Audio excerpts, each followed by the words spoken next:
Okay, today we're looking at ARKTIKA.1, a teleporting, first-person shooter from the developers of the Metro series, 4A Games. They're a Ukrainian developer that has a knack for post-apocalyptic games. I remember when Metro 2033 came out, it felt like it had the heart of an indie game, but the polish of a AAA title. So it's a promising pedigree, and I'm relieved to say that ARKTIKA.1 does not disappoint. It's fucking fantastic, as long as you make the effort to look around the options properly. I almost made a slightly different review with a very similar theme to the Killing Floor Incursion one. A good game seemingly ruined by the assumption that VR is supposed to be super casual and designed for babies. I played the entirety of ARKTIKA.1 on easy, because it's the default setting, and it doesn't tell you. I did look for a difficulty option multiple times, but I did it in the master settings rather than level select settings. It is a master setting though, and considering it only seems to affect damage taken, there's no real excuse for it not being changeable in level. Worst case scenario, you'd have to restart the level. Either way, I contacted the PR guy who explained where it was, and I was relieved. Then annoyed that the default setting is easy, and then sad that I sort of wasted my first playthrough on easy mode. Please don't play this game on easy mode. It fundamentally breaks the gameplay. So my mourning for the loss of a more exciting first playthrough aside, here's the review, and I've included some tips for how to maximise your enjoyment that I really recommend you see. There's a timestamp in the bottom right, so if you feel like you're going to buy it right now, then make sure you go there and check my tips before going off and having your fun. You can see we have lots of security out here at the approach and surrounding the civilian colony, but you won't be operating in there. So let's start with the story. ARKTIKA.1 sees you, a mercenary security guard type, being tasked with jobs that require a certain, very specific skill set. That skill set being mostly teleporting, mass murder, and doing as you're told. You're doing these jobs for the well-being of ARKTIKA.1, a settlement and military base, all off the back of a cataclysmic event referred to as the Great Freeze. How much of the world is affected isn't really discussed, but ARKTIKA.1 is a safe haven run by the good guys. If you're not a part of it, then you're probably dead, a bandit, or one of the Baba Yaga. I shit you not, this game has Baba Yagas. And we know the Baba Yaga's fucking old. Just look at her tits. I'm not exactly sure what the player's origins are in this game, since you're getting ARKTIKA.1 explained to you, but maybe you can figure that out if you read the book.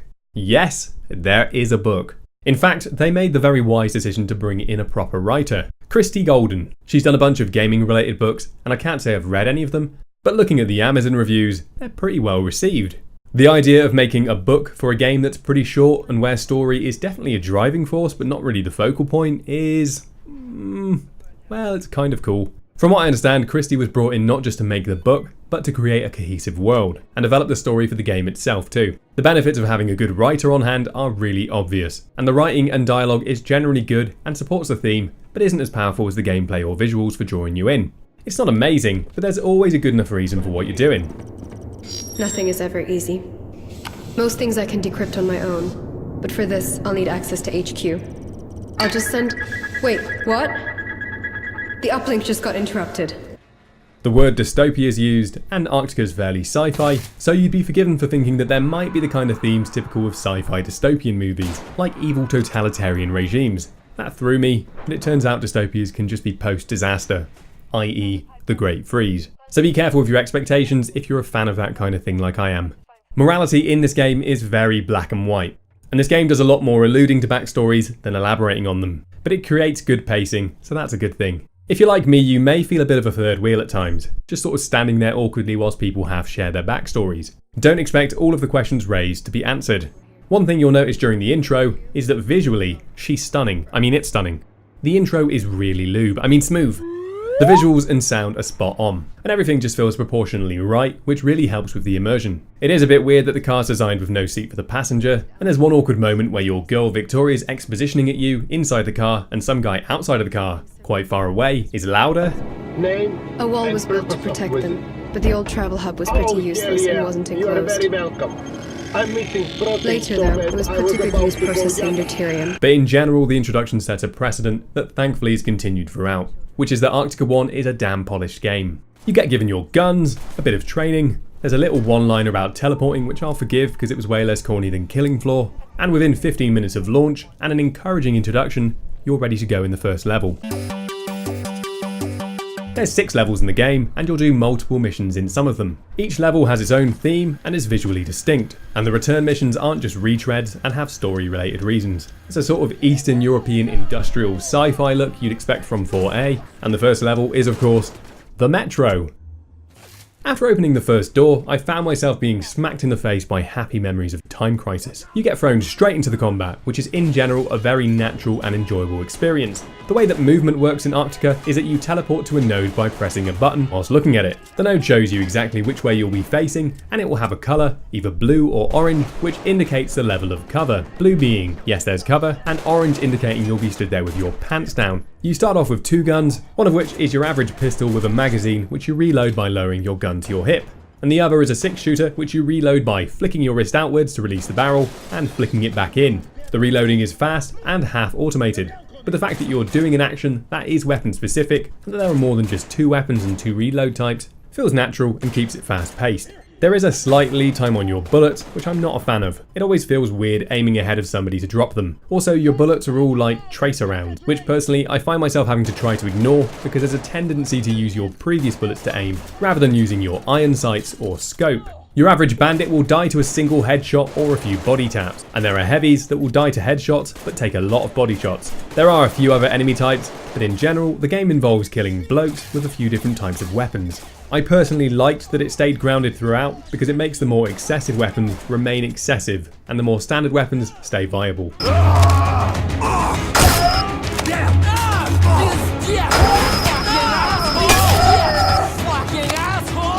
After you complete your mission, you return to the hub.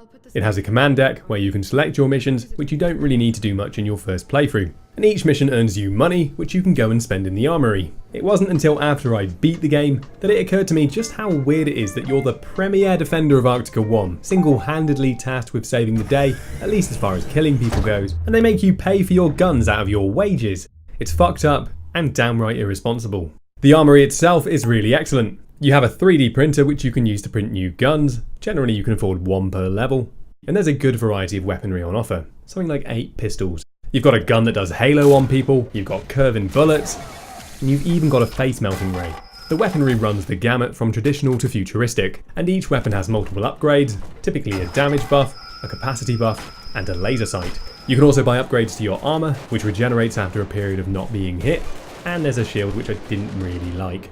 Finally, there's attachments, and these are cool as hell because you actually stick them to the guns yourself. They're modular, and they include a few optical zooms. They're really cool in principle, and there is one that can see round corners, but I struggle to make use of the optical zooms in reality, because the combat doesn't often involve much space between you and your enemy. Still, you interact with all of your attachments by poking at them with your virtual fingers, which is again cool as fuck. As an overall package, I think the weaponry in this game is the best to date. There's a good variety, a solid upgrade path, and you can even paint your weapons, attachment and hands individually. The reload actions were a bit tight on some guns and loose on others, but the main thing with the weaponry is that there are guns in ARKTIKA that feel like they wouldn't work the same in a non-VR game, and to me that is a big deal. Okay, here is Rammo's tips, and it's crucial that you listen to me if you want an optimal experience. Number 1, don't buy the laser sight. The laser sight is okay, but I couldn't see a way of turning it off because it's not an attachment but an upgrade. I've emailed the devs, I'm not sure if it can be changed, but I found that by the end I hated this little dot.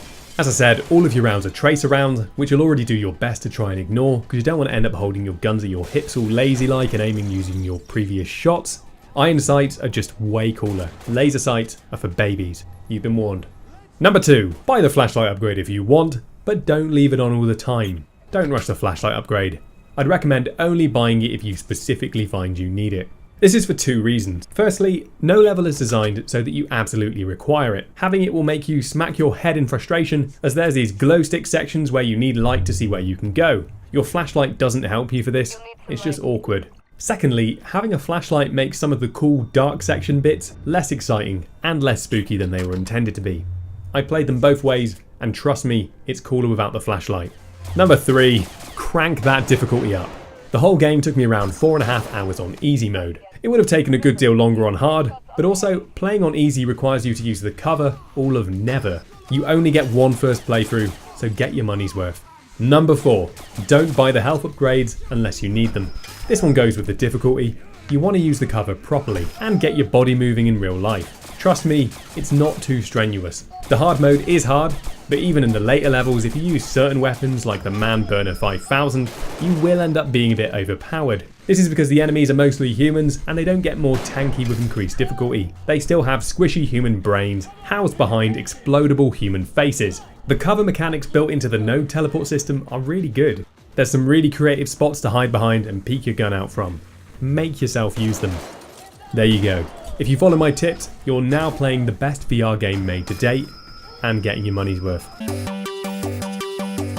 So if you've seen my videos, especially my Killing Floor Incursion review, you'll know I hate me some teleport. Well, if you're gonna do teleporting, this is how you do it. The size of the levels and the really reasonable selection of nodes you get most of the time means that you're probably already going to be where you'd want to be if you could free move. It also makes the actual visual experience of playing a lot more cinematic, and actually probably more immersive. I have no doubt that teleporting makes this game better than it otherwise would have been. So good job 4A. You're currently the exception to the rule. For anyone with a stiffy for free teleport, you're still wrong. As for non-shooting VR tasks, there are a lot of them. Combat is constantly punctuated with little interactables, mostly doors, but you'll also be changing fuses and navigating the odd terminal. The little tasks are so constant throughout that whilst they're generally very easy, they don't really feel like gimmicks. It's all done very naturally. And there are a few times where you could feasibly get stuck for a few moments. There's a nice one early on that I'm sure will stump a lot of people. It would have been nice for there to have been a few more head scratchers. Most of the problem solving is very linear and spelled out, but it's not patronising. And for general VR tasks and problem solving, ARKTIKA treats the player well. And whilst I did definitely note down that it felt a bit pointless at times, that was when I was playing on easy, and I think that coloured my impression of it. Importantly, the way that the little tasks are distributed usually matches the pace of the game, and the game is well paced.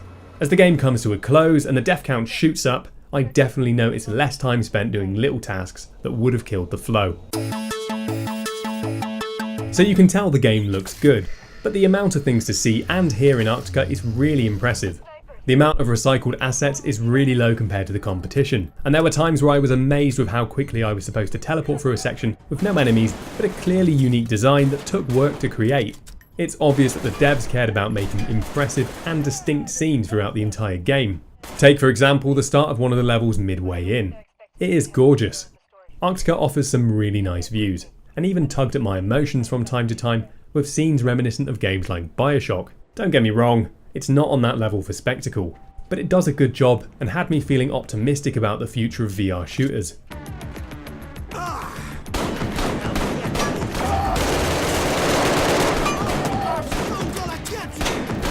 In general, the sound supports the gameplay really well, with decent combat music and quality sounds throughout. Victoria is well voice acted, but the lead villain is really awesome. It's hard not to like someone who relishes being the antagonist. You will hear the same lines repeated by the enemies over and over. They keep calling you ugly and going on about how it hurts to die. There's a few times where the immersion slips through repetition, but thankfully that's a minor negative. Earlier I moaned about the UI. Not only did they make the difficulty setting hidden, there's also an issue with the mission summary screen. You get a pop-up at the end of each mission which gives you your rank, money and so on, but it's all very subdued. If they made a bit more of a spectacle about the rank, or even just made it bigger, maybe the focal point for a moment, then you'd know that you had something to work for. Considering the replay potential is absolutely there, they should have made it a bit more compelling. There's also challenges you can set and attempt to achieve, such as beating a level with the starter weapons with no mod, or getting multi-kills with a single bullet from the curving bullets gun, but it's really easy to miss. I like the not hand-holding stuff, but it should be reserved for things in the gameplay, not the admin side of playing the game. And on the hand-holding side, whilst I was relieved to see the difficulty was fixable, there is a bit of a hand-holding issue. For example, in one mission there's a talking point about how you're going to lose communication soon. Okay, so something is definitely going on with the comms relay. The signal is getting weaker the closer you get. Expect a complete loss of communication at some point. So instead you've got a code in your wrist screen device. You get reminded a few times on the approach, and they end up reminding you when you're there, ready to key in the number. Like I'm actually looking at the number and I'm still being told. It's a 4-digit number too. The idea is obviously nice in principle, but it's underdeveloped and makes you feel like a toddler. Thankfully, as a package, ARKTIKA.1 doesn't feel like a journey in handholding, as long as you make the necessary changes to the difficulty. The dialogue from your helper isn't always great, and some of the puzzles are a bit noddy, but overall it finally feels like we have a single player game for gamers, rather than Babby's first VR shoot fest. ARKTIKA 1 is in relative terms a 10 out of 10 game in VR right now. I also think that ARKTIKA is one of the elite few that has staying power. Along with games like To The Top, Dirt Rally, Chronos, Serious Sam games, ARKTIKA is in a special tier of games that you can thoroughly enjoy, without the enjoyment being somewhat marred by the growing pains of a new platform. It's not perfect, but it's as good as we're going to get at the moment, and it's leading the pack. I recommend ARKTIKA 1 to everyone, and for the price, you'd be insane not to get it. That's all for this one. Thanks for watching. My next video probably won't be VR related, but please check it out.